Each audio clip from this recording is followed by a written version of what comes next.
যদি আপনারা তর্জনী দিয়ে দেন মোক্ষ লাভ হবে, যদি মধ্যমা দিয়ে দেন তাহলে আয়ু বৃদ্ধি হবে, যদি না মরতে চান, ভগবানের রাজ্যে ফিরে যেতে চান, এই বেদনার জগতে আর আসতে না চান, তবে আপনাকে অনামিকা আঙ্গুল দিয়ে তিলক দেওয়ার অভ্যাস করতে হবে।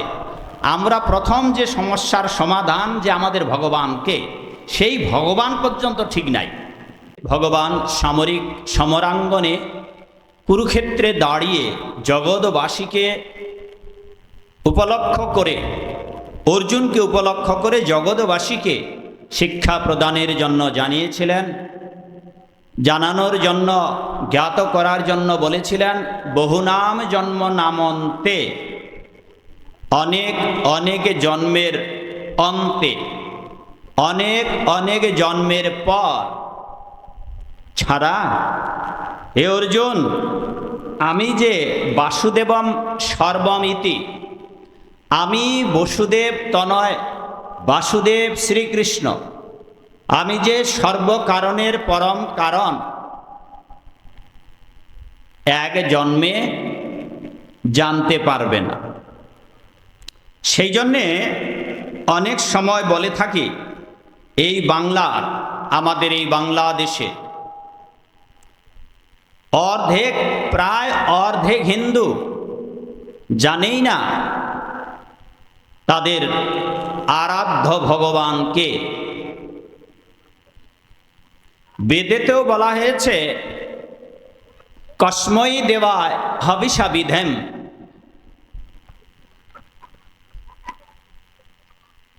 আমাদের আরাধ্য ভগবানকে কস্মৈ দেবায় হবিষা বিধেম। এই যে গতকালকে যে বইটির কথা বলেছিলাম বেদের উপরে, বেদই কৃষ্ণ কৃষ্ণই বেদ, সেখানে ঋগ্বেদে, সামবেদে, যজুর্বেদে, অথর্ববেদে, চারি বেদেই বলা হয়েছে আমাদের আরাধ্য ভগবানকে। বেদে উত্তর আছে, ভাগবতে উত্তর আছে, গীতায় উত্তর আছে, তাবৎ বৈদিক শাস্ত্রে উত্তর দেওয়া হয়েছে যে আমাদের পরমেশ্বর ভগবান বা আরাধ্য ভগবানকে। কিন্তু দুর্ভাগ্য, হিন্দু মানুষদের অধিকাংশ মানুষেরাই তারা জানে না তাদের আরাধ্য ভগবানকে। সেই জন্য আজ থেকে হাজার হাজার বছর পূর্বে কুরুক্ষেত্রের সামরিক রণাঙ্গনে ভগবান দাঁড়িয়ে বললেন যে বহুনাং জন্ম নামন্তে, এক জন্মে আমাকে জানতে পারবে না। হে অর্জুন, অনেক অনেক জন্মের পর কারো যদি সৌভাগ্য থাকে তবেই জানতে পারবেন বসুদেব তনয় বাসুদেব কৃষ্ণ, যিনি অনাদির আদি গোবিন্দ, এইটা এক জন্মে জানতে পারবেন। সেই জন্যে বাংলার হিন্দু মানুষদের যদি জিজ্ঞাসা করা হয় আপনার আরাধ্য ভগবানকে, সমস্ত হিন্দু মানুষদের একটা উত্তর হবে না। যদিও আমাদের বেদ বেদাদি উপনিষদাদি তাবৎ বৈদিক শাস্ত্রে বলা হয়েছে এবং বেদেতে বলা হয়েছে একমেবা অদ্বিতীয়ম, তিনি একজন, তার কোনো দ্বিতীয় নেই। গীতাতেও বলেছেন মত্ত পরতরং নান্যৎ কিঞ্চিদস্তি ধনঞ্জয়, হে অর্জুন, আমার থেকে পরম তত্ত্ব আর কেউ নেই। ভোক্তারং যজ্ঞ তপস্যাম সর্বলোক মহেশ্বরম, আমি একমাত্র ভোক্তা, সমস্ত যজ্ঞের ভোক্তা, আমি সর্বলোকের মহেশ্বর, আমি পরমেশ্বর, আমি পরমেশ্বর ভগবান।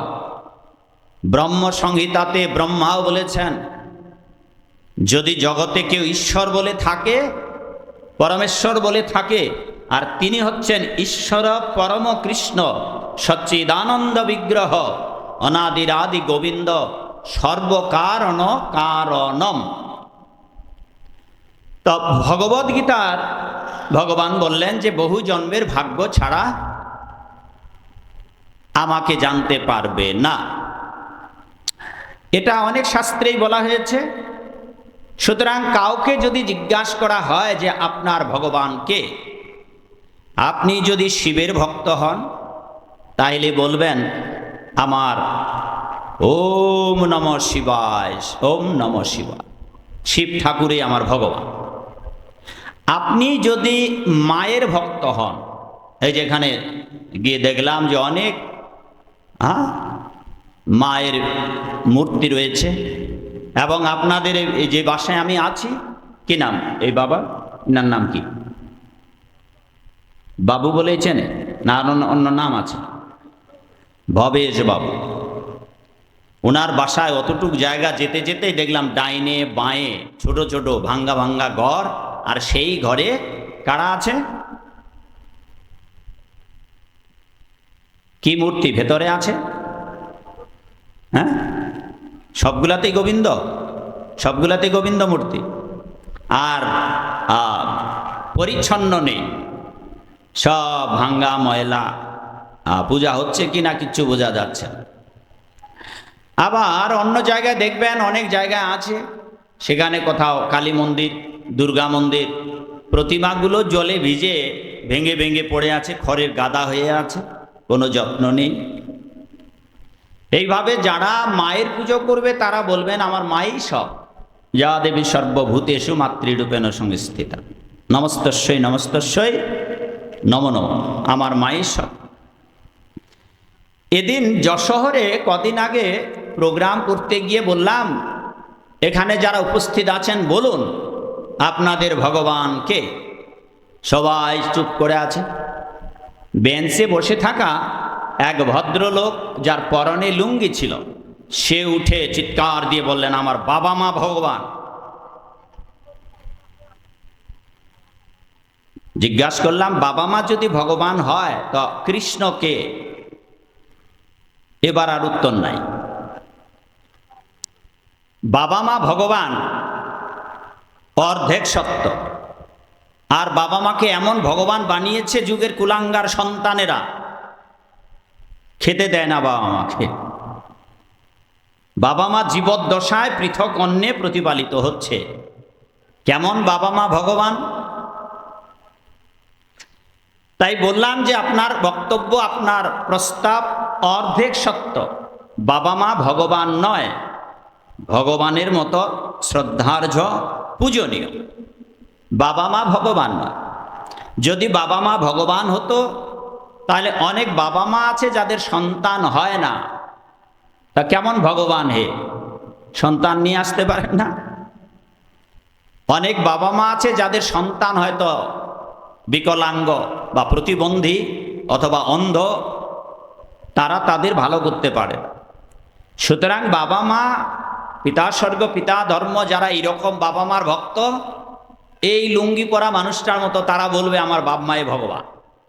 যদিও বাপ মা অনেকের হিরণ্যকশিপু, ছেলেগুলাও কংস শিশুপাল না, এই রকম শাস্ত্রে উত্তর নেই। শাস্ত্রে পরিষ্কার বলে দেওয়া আছে যে কেবল কেবল যদি আপনাদের কারো আরাধনা করার প্রয়োজন হয়, আর তিনি একমাত্র একজন, আর তিনি কে? কে বাবু? কে? হ্যাঁ, পরমেশ্বর ভগবান শ্রীকৃষ্ণ বা পুরুষোত্তম, লীলা পুরুষোত্তম ভগবান কৃষ্ণ। দেবর্ষি নারদ বললেন, ভগবদ্গীতায় তো ভগবান বলেছেন বহু জন্মের ভাগ্য ছাড়া কৃষ্ণ ভগবান এটা জানতে পারবেন না। আর যারা জেনেছেন যে কৃষ্ণ ভগবান, এক জন্মে নয়, অনেক জন্মের নাকানি চোবানি খেতে খেতে এই ব্যাক্কেল যারা ছিল, বহু জন্মের ধাক্কা, থাপ্পর, কিল, ঘুষি, লাঠি, মায়ার সব খেতে খেতে তখন বুঝতে পেরেছে একমাত্র কৃষ্ণই ভগবান। দেবর্ষি নারদ বললেন, এই কলিযুগের মানুষেরা যারা জানতে পারবে কৃষ্ণ ভগবান, তাদের জন্য একটা শুভ সংবাদ রয়েছে। বহু জন্মের ভাগ্য ছাড়া কৃষ্ণ ভগবান জানা যাবে না। আর যদি কেউ জানতে পারে যে কৃষ্ণই ভগবান, হ্যাঁ, কে বাবা, কে ভগবান আপনার? বাম্মা, শিব, ভোলানাথ, দুর্গা নাকি কৃষ্ণ? কে ভগবান বলুন, আপনার মুখে বলুন। আপনি কে ভগবান আপনার? ভগবান কে? যদি আপনাকে কোনো অহিন্দু মানুষ জিজ্ঞাসা করে যে আপনাদের ভগবান কে, হিন্দুরা উত্তর দিতে পারে না। কারণ যেহেতু হিন্দুদের অনেক মতপদ আছে, অনেক দলাদলি ঠেলাঠেলি আছে, ফলে কার কথা বলবে?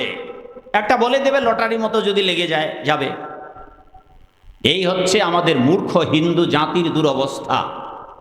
আজ সকল হিন্দুরা এক জায়গায় উত্তর দিতে পারবে না, আর একটা মন্ত্র এরা বলতেই পারবে না, ওম নমঃ ভগবতে বাসুদেবায়, যে যার মতো করে বলছে। তাই দেবর্ষি নারদ বললেন, এই কলিযুগের মানুষেরা যারা কৃষ্ণ ভগবান এইটা যদি কেউ জানতে পারে, তা যেদিন থেকে জানতে পারবে যে কৃষ্ণই ভগবান, দেবর্ষি নারদ ঘোষণা দিলেন, পূর্ব জন্মে সত্যযুগে, ত্রেতা যুগে, দাপর যুগেতে, এই জন্মে আসবার আগে পূর্ব কালেতে আপনারা যত পাপ করেছেন, যেদিন থেকে জানতে পারলেন কৃষ্ণই ভগবান, ওই দিন থেকে পূর্ব জন্মের সমস্ত পাপ থেকে আপনারা মুক্ত হয়ে গেলেন। হরি বল। এক পরম সৌভাগ্য, এটা দেবর্ষি নারদ প্রতিশ্রুতি দিয়েছে। সেই জন্যে কলিযুগের মানুষ কৃষ্ণ ভগবান এত সহজে বুঝতে পারবে না। আর সব হিন্দু মানুষদের একজন ভগবান, এইটা অনেক পোড়া কপালিয়া যারা, যাদের মন্দ ভাগা, এদের গলায় তুলসীর মালা উঠবে না। যাদের ঝাঁটা পেটা কপাল, তাদের কপালে তিলক উঠবে না। মাথাটায় যাদের বহু বুদ্ধি বিশিষ্ট, তাদের মাথায় কোনোদিন টিকি গজাবে না। আপনাদের অনেকেরই মাথায় টিকি নেই। কার কার আছে বাবা দেখি? একজন, দুইজন, চারজন। তাই টিকিটা রেখে দেখেন তো, দেখবেন কালকে আর বাজারে বের হতে পারবেন না। কপালে তিলক অনেকেই আপনারা দেন, তা অশাস্ত্রীয় অবিধি অনুসারে। ওই যে মা একটা তিলক দিয়ে বেড়াচ্ছে, এটা এইভাবে দেওয়া উচিত নয়, এটা বিধি নয়। ওই কাঠি দিয়ে অঙ্কিত করে দেওয়া, এটা কৃত্রিম, আর্টিফিশিয়াল, এইটা দেবেন না। কোন হাতে কোনটা আঙ্গুল দিয়ে তিলক দেবেন, সেই তিলকের মহিমা পর্যন্ত বর্ণনা করা আছে। এটা দিলে, এই তর্জনী আঙ্গুল দিয়ে তিলক যদি পড়েন, তাহলে আপনার মোক্ষ লাভ হবে, বড্ড জোর ব্রহ্মলোক স্বর্গলোকে যেতে পারবেন। কিন্তু আবার এই পৃথিবীতে আসতে হবে। মাঝখানেরটা দিয়ে যদি তিলক দেন, শুনুন সবাই, যারা তিলক দিচ্ছেন, আপনাদের কারো তিলক দেওয়া ঠিক হয় না। 99 জন মানুষের তিলক দেওয়া ঠিক হয় না আপনাদের। ওইভাবে তিলক দেবেন না। যদি আপনারা তর্জনী দিয়ে দেন, মোক্ষ লাভ হবে। যদি মধ্যমা দিয়ে দেন, তাহলে আয়ু বৃদ্ধি হবে। যদি না মরতে চান, অনেক দিন বেঁচে থাকতে চান, কাক ভুসুন্ডির নে, খাবো দাবো, ফুর্তি করব আর বেঁচে থাকবো। কিন্তু এইখানে এসেছেন ভগবানের চরণে প্রেম ভক্তি লাভের জন্য। সেই জন্য আপনাদের হৃদয়ে যদি ভক্তি পেতে চান, ভগবানের রাজ্যে ফিরে যেতে চান, এই বেদনার জগতে আর আসতে না চান, তবে আপনাকে অনামিকা আঙ্গুল দিয়ে তিলক দেওয়ার অভ্যাস করতে হবে। আর নয়তো কাঠি দিয়েই দেন, আর ফোঁটা তিলক দেন। তিলক আপনার মঙ্গল করতে পারে, যে আপনার মঙ্গল করতে পারে, সে কি আপনার অমঙ্গল করতে পারবে না? কি বাবা? যিনি মঙ্গল প্রদাতা, যিনি সর্বশক্তিমান, ওই মা শোনো, যিনি সর্বশক্তিমান, যিনি মঙ্গল প্রদান করেন, তিনি কি আপনাদের অমঙ্গল করতে পারবে না মাগো? সেই জন্যে মায়েদের বলি, মা আপনারা যারা কাঠি দিয়ে, লাঠি দিয়ে, লোহা দিয়ে তিলক দেন, দয়া করে সবটাই বন্ধ করবেন। কালকে থেকে হাত দিয়ে দেওয়ার অভ্যাস করুন। আর আমি যেভাবে দিয়েছি এইভাবে দিন। এইভাবে তিলক নিয়ে এমন করে ধরে আঙ্গুলটা সোজা করুন, চাপ দিয়ে টান দেন দুই দিকে, এই হয়ে যাবে, কিচ্ছু করতে হবে না। তারপরে এটা সুন্দর করে এমন করে লাগিয়ে দেন। এটা যদি না করেন কি হবে অমঙ্গল দেখুন। আপনারা জানেন না যে তিলক কেবল দিলাম দিতে হয় না, তিলকের মাঝখানে কেন ফাঁকা রাখা হলো, এটা কেন এরকম দুদিকে দুটা কেন করা হলো? একদিকে থাকে শিব ঠাকুর, একদিকে থাকে ব্রহ্মা আর মধ্যস্থানে রাধা গোবিন্দ। তো এটা কি খামখেয়ালি করলেই হয়ে যাবে, দিলে হয়ে যাবে যেন তেন প্রকারে? সেই জন্যে তিলক অঙ্কন করবেন ভক্তি ভরে, কখনোই কোনো কিছু দিয়ে নয়, সব সময় নিজের এই আঙ্গুল দিয়ে দেবেন। ঠিক আছে? যদি আপনারা ফোঁটা দেন আর ওই কাঠি দিয়ে দেন, তাইলে সেটা অমঙ্গল ঘটাবে। ওটা তিলক এমন করে দিয়ে রাখেন, অনেকে দেয়। সেখানে শাস্ত্রে বলা হয়েছে, কুকুরের পা যদি কাদামাটিতে লেগে যায় আর ওই কাদামাটি মাখানো পা যদি শুকনো মাটিতে পড়ে, কেমন দেখাবে বাবা? হ্যাঁ, এটা ফোঁটার মতো। সেই জন্যে ফোঁটা তিলক দেওয়া যাবে, আর কাঠি দিয়ে তিলক দেওয়া যাবে না। আচ্ছা, কুকুরের পা পবিত্র না অপবিত্র? আর আপনি সেইটা যদি কপালে ধারণ করেন, তো আপনার কি মঙ্গল হবে? আমাদের সমাজের মানুষেরা জানে না কিসে কল্যাণ হবে, কিসে মঙ্গল হবে। তারা অনুষ্ঠানে যায়, শুনতে হয়, শোনে, হৃদয় দিয়ে তা উপলব্ধি করে না। আর যদি তা করত, তবে এতটা আমরা পিছিয়ে থাকতাম না হিন্দু জাতির মানুষের। তাহলে বোঝা গেল যে আমাদের প্রথম সমস্যা হচ্ছে আমাদের ভগবানকেই নির্বাচন করতে পারিনি, যে কে আমাদের ভগবান। যার ফলে বড় বড় মঠে, মন্দিরে, মিশনে, সৎসঙ্গে যাবেন, গিয়ে দেখবেন সেখানে রাধা গোবিন্দ পূজা করা হয় না, মানুষকে ভগবান বানিয়ে পুজো করছে। এটাই প্রমাণ করে যে এই বাংলার অর্ধেক মানুষ জানেই না যে তাদের আরাধ্য ভগবান কে। এটা আমাদের জাতির জন্য অত্যন্ত দুর্ভাগ্যের বিষয়।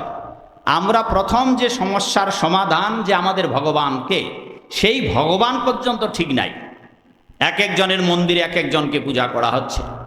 সারা বাংলাদেশের 64 জেলায়, 64 জেলার কথাই বলতেছি, কোনো একটা জেলাতে আপনারা বড় ধরনের রাধা গোবিন্দ ভালো একটা মন্দির পাবেন না। সারা বাংলাদেশের 64 জেলায়, আজ থেকে 20 বছর আগে আমি 64 জেলায় প্রচার করা শেষ করেছি, কোথাও বড় মন্দির নেই রাধা গোবিন্দ। আর দুই একটা যদি আছে, তাও ভাড়াটিয়া ব্রাহ্মণ পুরোহিত পূজা করে। আর মায়ের মন্দির, ভোলানাথের মন্দির, লোকনাথের মন্দির, আর যত সব মন্দির ওই ভাড়াটিয়া ব্রাহ্মণেই পূজা করে। নিজেরা নিজেদের পূজা দায় দায়িত্ব সেরে দিয়েছে ভাড়াটিয়া ব্রাহ্মণের কাছে, যাদের অধিকাংশ ব্রাহ্মণেরাই অনাচারগ্রস্ত। গলায় পৈতা ছাড়া 99.99 জন ব্রাহ্মণের কিচ্ছু আচার বিচার নেই। তাদের জাতের অহংকার, জাতের যে জাতা জাতি, এই বোধটা তারা ভুলে যায়নি, কিন্তু তাদের কর্তব্যবোধ পুরোটাই ভুলে গেছে, প্রায় ভুলে গেছেন। সেই জন্যে আমাদের এই সমস্যা। আজ যদি ব্রাহ্মণেরা অন্য 3 বর্ণের মানুষকে ধর্মের ব্যাপারে বুঝাতে পারত, আজকে সমাজের যারা গুরু, আপনাদের ঘরে ঘরে যারা আসে, ক্ষমা করবেন, এটা গুরু নিন্দা নয়, অধিকাংশ গুরুরা অর্ধশিক্ষিত এবং কোন গুরু মূর্খ। এই বাংলার আমি বহু গুরুকে চিনি যারা আমাদের একটা প্রশ্নের উত্তর দিতে পারবে না। অনেক গুরু আছে যাদের গুরুগিরি করার কোনো যোগ্যতাই নেই, তবু বাবা ভোলানাথের বাণীটাও তো ভবিষ্যৎটা সার্থক করার লাগবে। আজ থেকে হাজার হাজার বছর পূর্বে বাবা ভোলেনাথ মা দুর্গাকে বলছেন, দেবী পার্বতী, আগত কলিযুগে বহু গুরু আসবে যারা শিষ্যের বাড়িতে গিয়ে সম্পদ অপহরণ করবে, কিন্তু সংসারে থেকে, সংসারী মানুষ দুঃখে কষ্টে থেকে কি করে উদ্ধার হয়ে গোবিন্দের কাছে আনন্দ লোকে চলে যেতে পারবে, এমন গুরুর কলিকালে বড়ই অভাব ঘটবে। তাই অধিকাংশ গুরুর অনেকেরই ধারণা 365টা শিষ্য হলেই আর তাদের প্রয়োজন নেই। জয় গুরু ভাইদের আগমন, কি দেরি হয়ে গেল না? হ্যাঁ, বিধান বাবু আমাদের বিধান করবেন না, আমরা আপনার বিধান করব, দেরিতে আসায়। এইবার দেখবেন অধিকাংশ গুরু বাড়িতে যাবে, আপনার কি করার দরকার তারা বলবে না।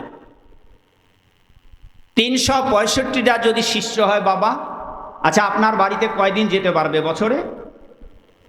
মাসে 365 দিন। আর শিষ্য যদি 365টা হয়, তাও যদি মাল্লার পার্টি হয়, হ্যাঁ কি বাবা 1000 টাকা তো এমনি দক্ষিণা দেবে একটা রাত যদি থাকি, ধুতি গামছা তো ফ্রি, ঠ্যাং ধোয়া জল গুরুদেব ফ্রি খাওয়াবে। ফলে পরিণামটা হলো কি, আপনারা সাধু হতে পারলেন না, ভগবানের ভক্ত হতে পারলেন না। তার বড্ড প্রমাণ আপনারা আমার সামনেই বসে আছেন।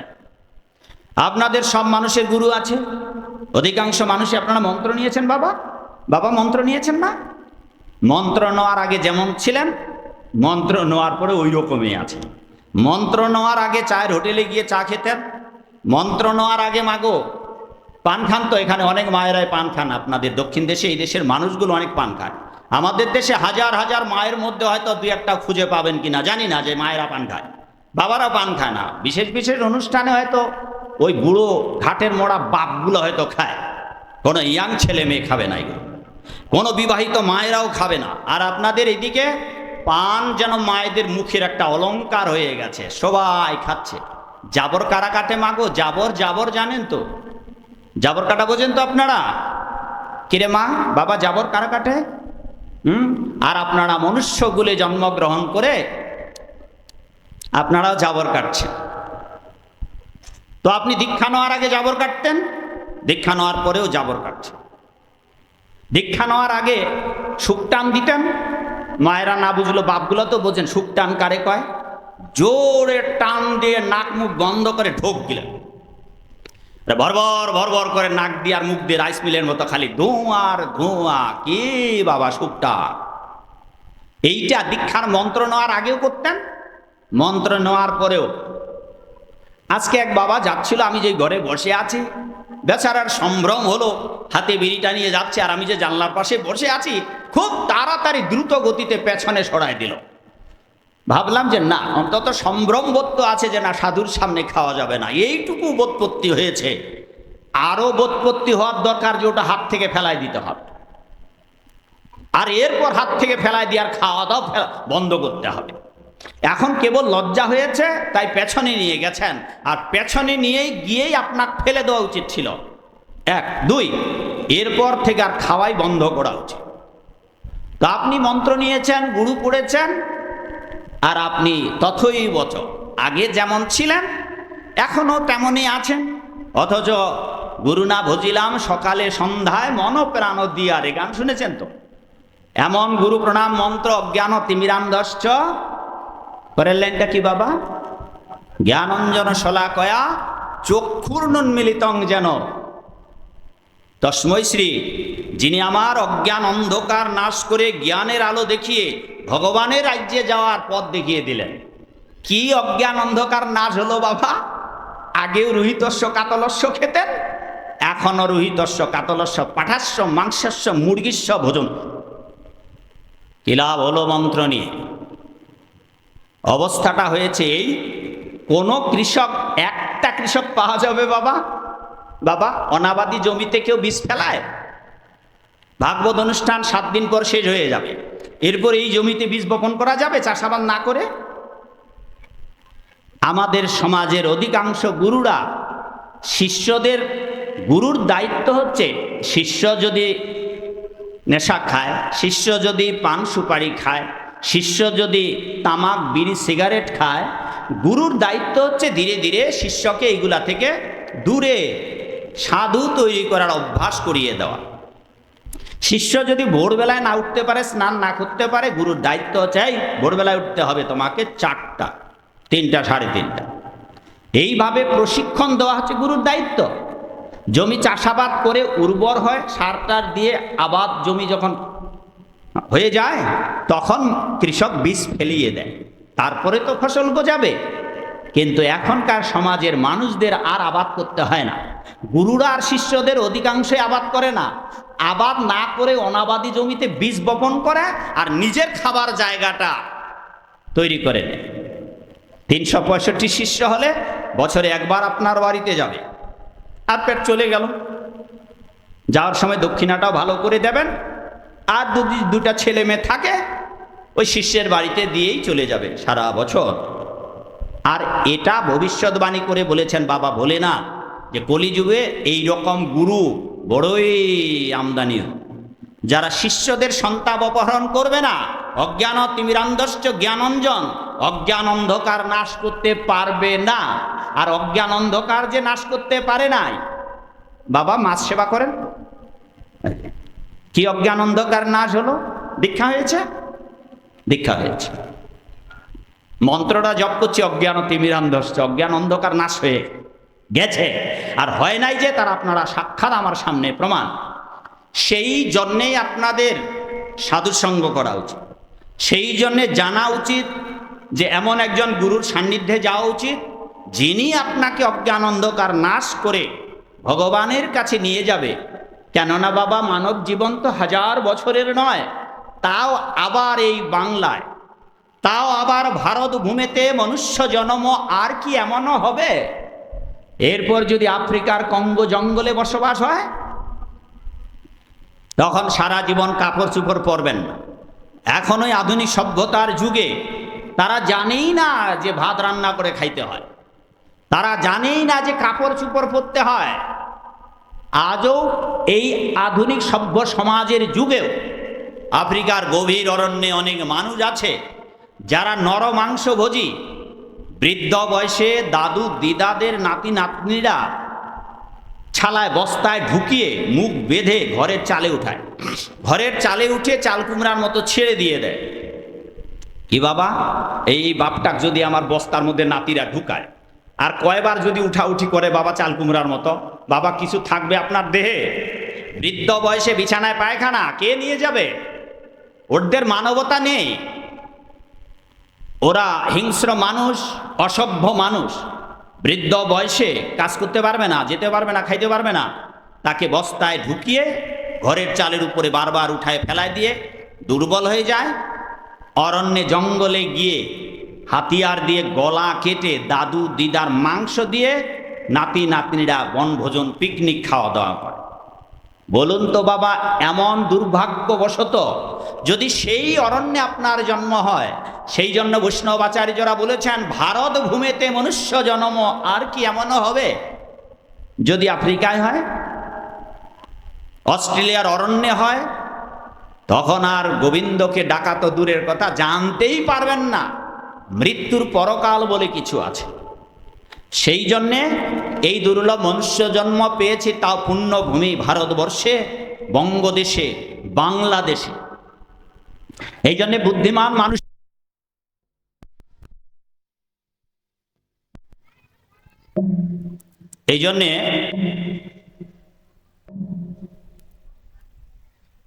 এই জন্যে বুদ্ধিমান মানুষের উচিত, প্রহ্লাদ মহারাজ ভাগবতে আদেশ দিয়েছেন, কৌমারং আচরেত প্রাজ্ঞ ধর্মান ভাগবতানিহ। বুদ্ধিমান মানুষের দায়িত্ব এবং কর্তব্য, যারা প্রবীণ মানুষ, যারা গুণীজন, বিজ্ঞজন, পণ্ডিত মানুষ, মহাত্মা, তাদের কর্তব্য হচ্ছে নিজজনকে এবং পরজনকে ভক্তি ভাবনায় ভাবিত করে দেওয়া। কখন, কোন বয়সে? প্রহ্লাদ মহারাজ বলে দিলেন কৌমারং আচরেত প্রাজ্ঞ, কিশোর বয়স থেকে, ছেলে মেয়ে বয়স থেকে। এখানে গতকালকেও দেখেছি কোনো যুবকেরা আসেনি, কোনো যুবতীরা আসেনি, আজও হয়তো আসেনি। অথচ আজকে যখন আমি বারান্দায় জানলার পাশে বসেছিলাম, অনেক ছেলে পেলে দেখলাম, অনেক, কয়েক ডজন ছেলে পেলে গেল, আসলো। ভাগবত আসরে তারা আসে না, পরন্তু আপনারা বৃদ্ধ বাবারা, মায়েরা বাড়িতে থাকবেন, ভাগবত আসরে আপনারা এসে একটা কাজ হবে, বাকিগুলো হবে না আপনাদের দ্বারা। আর ওই একটা কাজও না হতে পারে, আমরা যা বলবো তা আপনারা পালন নাও করতে পারে। কালকে থেকে যদি বলি বাবা সারা জীবন তো খেয়েছেন, বাবার বয়স এখন কত? বাবা আপনার বয়স কত হয়েছে? 50। মাছ সেবা করা বন্ধ করে দিয়েছেন? দেননি। আরো খাবেন, আরো 20 বছর, 80 বছর। তা সেই জন্য বৃদ্ধ বৃদ্ধ বাবাদের যদি বলি যে বাবা আপনারা পান সুপারি খাওয়া বন্ধ করুন, চায়ের হোটেলে যাওয়া বন্ধ করুন, আপনারা মাছ মাংস খাওয়া বন্ধ করুন, আপনারা পারবেন না। কিন্তু এই কথাগুলো যদি আমরা ইয়াং ছেলেমেয়েদের বলি, তাদের হৃদয়ে পাপের বোঝাটা কম আছে, বয়সটাও কম। আর কৃষ্ণ মিনস অ্যাট্রাক্টিভ। দাদা বুঝতে পারেন? দাঁড়িয়ে কতক্ষণ থাকবেন? চেয়ার থাকলে হয়তো বুঝতে বলতাম আপনাদের। আচ্ছা ঠিক আছে, যেটা স্বাচ্ছন্দ্য বোধ করুন সেটাই করুন। তা সেই জন্যে আমাদের ইয়াং ছেলেপেলেদের দরকার। আর আমরা অনেক প্রোগ্রামে যারা কমিটির লোক, এখনো ঘাটের মোড়া অনেক বাপ তারা সভাপতি হয়ে বসে আছে, এদের দিয়ে কিছু করা যাবে না। বাবা আপনি উপদেষ্টা হয়ে থাকুন, আর আপনাদের ইয়াং ছেলেপেলেদের এই মন্দির পরিচালনার সংগঠনে দায়িত্ব দিন। দেখবেন যে আপনারা 10 বছরে যা করতে পারবেন না, ওই যুবকদের হাতে গেলেই 1 বছরই তা করে ফেলবেন।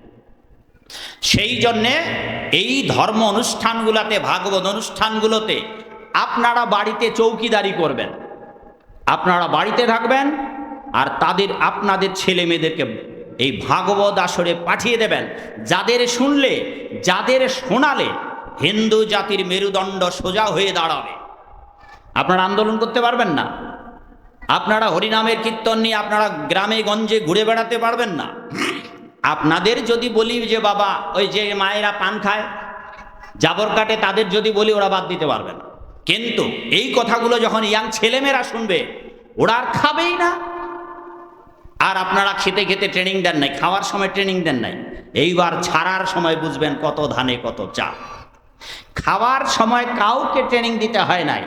আপনারা বন্ধু বান্ধবের পাল্লায় পরে বিড়ি সিগারেট পান সুপারি চা নাস্তা করতে শিখেছেন, কিন্তু এখন বাদ দেন তো বাবা, দেখবেন এত সহজে পারবেন না। সেই জন্য ইয়াং ছেলে মেয়েদের আমাদের দরকার, আপনারা থাকবেন উপদেষ্টা হিসাবে। আর যে বয়স, তাতে করে আপনাদের আর কোনো, এই বাবা কোথায় গেছে অপারেটর? এই বাবা এটা খুব চাই করছে, এই পেছনে কথা বলো না। অপারেটর কি চলে গেছে? বাবা এটার টুইন ঠিক করো, টুইন ভলিউম মেলোডি খুব কড়া শোনাচ্ছে। তা যে কথা বলতেছিলাম, হ্যাঁ ঠিক আছে, আপনাদের ছেলে মেয়েদের সম্বন্ধে ভাগবতেই প্রহ্লাদ মহারাজ বলেছেন, কৌমারং আচরেত প্রাজ্ঞ ধর্মান ভাগবতানিহ। বুদ্ধিমান মানুষের উচিত ছোটবেলা থেকে ধর্মীয় চেতনায় উজ্জীবিত করা, তাইলে আজ আর আপনারা এতটা বিপদে পড়তেন না। হ্যাঁ, এখন না পারেন ছাড়তে, না পারেন সইতে, না পারেন বলতে, যেখানে মায়ার বন্ধনে আজ আবদ্ধ হয়ে আছেন সেখান থেকে আর বেরোতে পারছেন। সেই জন্যে ভাগবতের একটা দৃষ্টান্ত দেওয়া হয়েছে, মাকড়সা। কি বলে এলাকায়? মাকড়সা। মাকড়সা জাল বনে, দেহ থেকে জালটা বের করে, আর সেই জাল বনে, জালের মাঝখানে মিডিল পয়েন্টে ডিম দেয়, বাচ্চা সংসার উৎপাদন করে। আর জালের বহির্দেশে পুরো জালটাতে পোকা কীট আদি পতঙ্গাদি আটকা পড়লে সেইটা তার খাদ্য হিসাবে ব্যবহার করে। তার মানে সেটা তার একটা সংসার। আপনারা ওই যে জাল দেখলাম, হাওড়ে জাল রেখে দিয়েছেন, ফাঁদ পেতে দিয়েছেন। মাকড়সাও এভাবে জাল পেতে নিজের সংসার উৎপাদন করে। কিন্তু এইখানে একটা দৃষ্টান্ত দেওয়া হচ্ছে, মাকড়সা ওই জালের মধ্যে নিজের সংসার করে। মা, ওই মাটা ঘুমাচ্ছে এখনই, ডাকেন, ওই যে মাগো জেগে উঠো।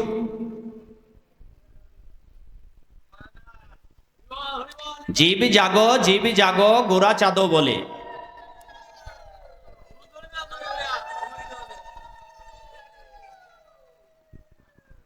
মাকড়সা ডিম পাড়ে, সংসার উৎপাদন করে। আত্মীয় স্বজন বিয়াই বিয়ানি আসলে ওই জালের মধ্যেই যা খাদ্য আটকা পড়ে যায়, খাবার, সেগুলো তাদেরকেও পরিবেশন করে। এই তো নাকি? আপনার সংসার আছে, স্ত্রী পুত্র পরিবার পরিজন আছে, আপনিও আয় রোজগার করেন, আর আপনারও বিয়াই বিয়ানি শ্বশুর শাশুড়ি শালা শালি এলে তাদেরকে আপনি খাদ্য ভরণ পোষণ, আত্মীয় স্বজনের আপ্যায়ন করেন। মাকড়সাও করে, আপনারা বুদ্ধিমান মানুষ আপনারাও করেন। কিন্তু শাস্ত্রে বলা হচ্ছে মাকড়সা জাল বনে সেই জালে নিজের সংসার পাতে, কিন্তু এই জালের মধ্যে মাকড়সা কোনোদিন নিজে আটকা পড়ে না। কোথাও দেখেছেন মাকড়সা নিজের জালে আটকা পড়েছে? কিন্তু শাস্ত্রে বলা আছে, রে বুদ্ধিমান মানুষ, আপনারা সংসার করেন, বিয়ে করেন, সংসার পাতেন, আর ওই সংসার পেতে স্ত্রী পুত্র পরিবার পরিজন কন্যা পুত্র আদির মায়ায় মোহে এতটাই আসক্ত হয়ে পড়েন, বন্ধন দশা নিজেই স্বীকার করে আর সংসার থেকে মায়া কেটে ভগবানের রাজ্যে যাবার জন্য প্রস্তুত হতে পারেন। সেই জন্য বলা হয়েছে যে আপনাদের থেকে একটা মাকড়সা বুদ্ধিমান গৃহস্থ কেন নিজের সংসার করে কিন্তু নিজের জালে আটকা পড়ে না। আর আপনারা মানুষ বুদ্ধিমান হয়েও আপনারা নিজের মায়ার সংসারে জড়িয়ে পড়ে গোবিন্দকেই ভুলে যান। যাকে জীবনের চরম স্মরণ রাখতে হবে তাকেই ভুলে গেলেন, আর নিজের পেটটা নিয়ে এতটাই ব্যস্ত হয়ে পড়লেন। সেই জন্যে শাস্ত্রে বলা হলো, রে মূর্খ, পাখিরা কোনো বনে ফসল, পাখিরা ফসল বনে, গরু ছাগল, হাতি ঘোড়া, হাতির 300 কিলো, পিঁপড়ার একটা দানা, মশা মাছি, পুকুরের নদী ডোবা খাল সাগর হাওর বাউর, এই সমস্ত জায়গায় অসংখ্য প্রাণী আছে। কেউ খেতে দেয় তাদেরকে? কেউ খেতে দেয়? আপনাদের এই জমিতে অনেক কীটাদি পতঙ্গাদি আছে বাবা, তাদের কেউ খেতে দেয়? শাস্ত্রে বলা হলো 84 লক্ষ প্রজাতির মধ্যে এক প্রজাতি মানুষ যারা খাদ্য উৎপাদন করে, চাকুরি বাকুরি ব্যবসা বাণিজ্য করে, যাদের অফিস আদালত আছে, পড়ালেখাও করে, কিন্তু বাকি সমস্ত লক্ষ প্রজাতির কোনো আবাদ সাবাদ নাই, চাষাবাদ করে না, অফিস আদালত নেই, চাকুরি বাকুরি ব্যবসা বাণিজ্য নেই, তারা বনে না, তারা কাটে না, তাদের কোনো গোলা ঘর নেই, ব্যাংক ব্যালেন্স নেই। ওরে মূর্খ, জগতের 84 লক্ষ প্রজাতির তোমরা বাদ দিয়ে বাকি সবাই খেতে পাচ্ছে, তোমরা খেতে পারো না। এর জন্য তোমরা দায়ী।